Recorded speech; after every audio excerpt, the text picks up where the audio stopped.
Je sais que certains d'entre vous se sont inquiétés et se sont posé la question de savoir comment on fait. Mais bien, je vous réponds, on continue la lutte, on ne laissera pas faire. Et croyez-moi, nous allons arriver. Qui est aujourd'hui monté pour salir la réputation et l'honneur de votre président et pour l'éliminer, ça ne passerait pas. Il faut dire que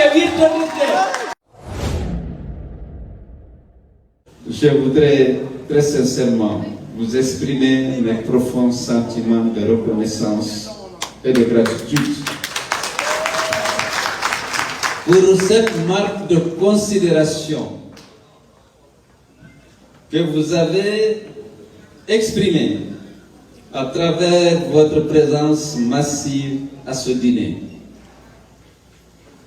Beaucoup d'entre vous ont abandonné leur repos et parfois leur travail pour être là, parce que vous croyez en l'UFDG, à son président. Et croyez-moi, votre présence ici nous reconforte et nous engage davantage dans la lutte que nous sommes en train de mener ensemble depuis de longues années pour l'instauration de la démocratie et de l'état de droit dans notre pays. L'UFDG s'est engagé devant le peuple de Guinée de garantir à tous les Guinéens l'égalité des droits et l'égalité des chances. Dans notre pays, malheureusement, il y a toujours des forces contraires qui essayent de nous contraindre de reculer, mais nous ne reculerons plus. Il faut que la démocratie soit instaurée. Bravo! Il faut que les Guinéens vivent dans la démocratie, dans l'égalité des droits et des chances. Il faut que les énormes potentialités de ce pays servent au développement de ce pays. La Guinée devait être une destination d'immigration. Aujourd'hui, elle est émettrice d'immigration. Beaucoup de ces enfants périssent dans le désert, dans la Méditerranée, en Libye, dans les prisons, parce que les conditions de leur épanouissement ne sont pas réunies dans le pays. Parce que les richesses sont confisquées, parce que les violences sont exercées sur cette jeunesse. Il y a un déficit de liberté, il y a un déficit de paix, il y a un déficit de démocratie, il y a un déficit de travail. Et les jeunes ne peuvent pas accepter. Tous ceux qui partent ne partent pas que pour des raisons économiques, mais aussi parce que leurs droits sont régulièrement violés. Je sais que certains d'entre vous se sont inquiétés et se sont posé la question de savoir comment on fait. Mais bien, je vous réponds, on continue la lutte, on ne laissera pas faire. Et croyez-moi, nous allons arriver à la destination. Tout ce qui est aujourd'hui monté pour salir la réputation et l'honneur de votre président et pour l'éliminer, ça ne passerait pas. Il faut dire que on ira jusqu'au bout et la Guinée sera gérée au profit de tous ces enfants dans le respect des règles et des principes de la démocratie et de l'état de droit. Il est hors de question de reculer. Je l'ai dit à Banjul, je répète ici haut et fort, que tous ceux qui m'entendent, l'UFDG continuera son chemin et se battra jusqu'à la victoire, et la victoire n'est pas loin, croyez-moi. Vas-y, vas-y, vas-y, vas-y, vas-y, vas-y, vas-y, vas-y, vas-y, vas-y, vas-y, vas-y, vas-y, vas-y, vas-y, vas-y, vas-y. Je ne vais pas vous infliger, je voudrais seulement vous rassurer. On en a besoin pourtant.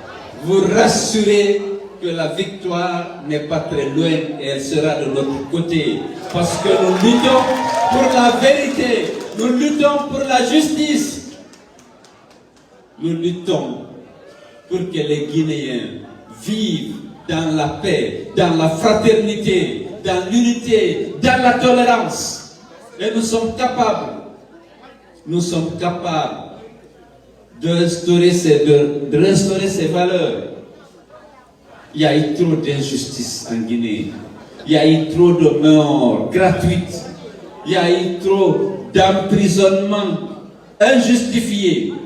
Il faut que ça s'arrête et que les Guinéens vivent dans la paix et dans la fraternité. C'est possible. Il y en a qui pensent que ce que nous vivons, c'est une fatalité. Ce n'est pas une fatalité. C'est un land de femmes de Yurumete de Lendi Urtei. Et notre ambition, et vous le savez, c'est pourquoi vous êtes derrière moi.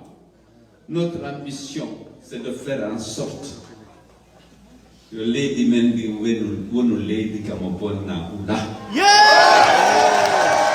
Lady Kajiminande, Lady Nifop, Hara no Dadi, no Dedi, Fandama Otigibona. Est-ce qu'on est d'accord? Et c'est pourquoi il faut être convaincu que Dieu ne va pas abandonner la Guinée. Dieu va nous aider et vous allez voir. Voilà, mais faut dire que virtu de Unokon. Wawata Kasude, Engalko se terminé, Kobeko Gandaro. Il faut que vous soyez préparés. Merci.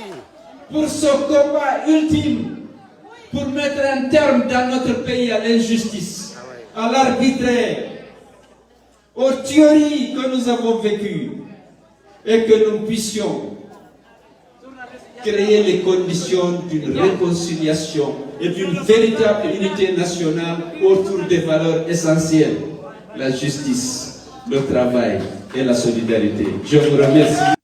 Pendant ce temps, nous apprenons qu'une délégation de l'Union des forces démocratiques de Guinée a été composée et s'est rendue au domicile du père d'Ousmane Gawal Diallo, actuel porte-parole du gouvernement, ancien collaborateur de l'UFDG, pour s'enquérir de son état de santé. Selon certains membres de la délégation, les affirmations du ministre sur la santé de son père ne collent pas du tout avec la réalité. Dès qu'on a appris cette nouvelle à la radio, le président Cellou Dalein Diallo nous a dépêchés aussitôt pour aller rendre visite à El Hadj Seydou Diallo, parce que le doyen est membre du conseil politique de l'UFDG.